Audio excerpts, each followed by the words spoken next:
اور انہی میں سے ایسے بھی ہیں جو عرض کرتے ہیں، اے ہمارے پروردگار، ہمیں دنیا میں بھی بھلائی عطا فرما اور آخرت میں بھی بھلائی سے نواز، اور ہمیں دوزخ کے عذاب سے محفوظ رکھ۔ یہی وہ لوگ ہیں جن کے لیے ان کی نیک کمائی میں سے حصہ ہے، اور اللہ جلد حساب کرنے والا ہے۔ اور اللہ کو ان گنتی کے چند دنوں میں خوب یاد کیا کرو۔ پھر جس کسی نے مینا سے واپسی میں 2 ہی دنوں میں جلدی کی تو اس پر کوئی گناہ نہیں، اور جس نے اس میں تاخیر کی تو اس پر بھی کوئی گناہ نہیں۔ یہ اس کے لیے ہے جو پرہیزگاری اختیار کرے اور اللہ سے ڈرتے رہو، اور جان لو کہ تم سب کو اسی کے پاس جمع کیا جائے گا۔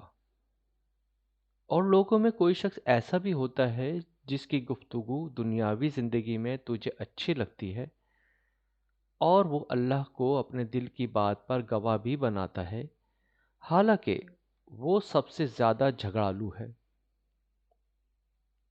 اور جب وہ آپ سے پھر جاتا ہے تو زمین میں ہر ممکن بھاگ دوڑ کرتا ہے تاکہ اس میں فساد انگیزی کرے اور کھیتیاں اور جانیں تباہ کر دے، اور اللہ فساد کو پسند نہیں فرماتا۔ اور جب اسے اس ظلم و فساد پر کہا جائے کہ اللہ سے ڈرو تو اس کا غرور اسے مزید گناہ پر اکساتا ہے، بس اس کے لیے جہنم کافی ہے، اور وہ یقیناً برا ٹھکانہ ہے۔ اور اس کے برعکس لوگوں میں کوئی شخص ایسا بھی ہوتا ہے جو اللہ کی رضا حاصل کرنے کے لیے اپنی جان بھی بیچ ڈالتا ہے، اور اللہ بندوں پر بڑی مہربانی فرمانے والا ہے۔ اے ایمان والو، اسلام میں پورے پورے داخل ہو جاؤ اور شیطان کے راستوں پر نہ چلو، بے شک وہ تمہارا کھلا دشمن ہے۔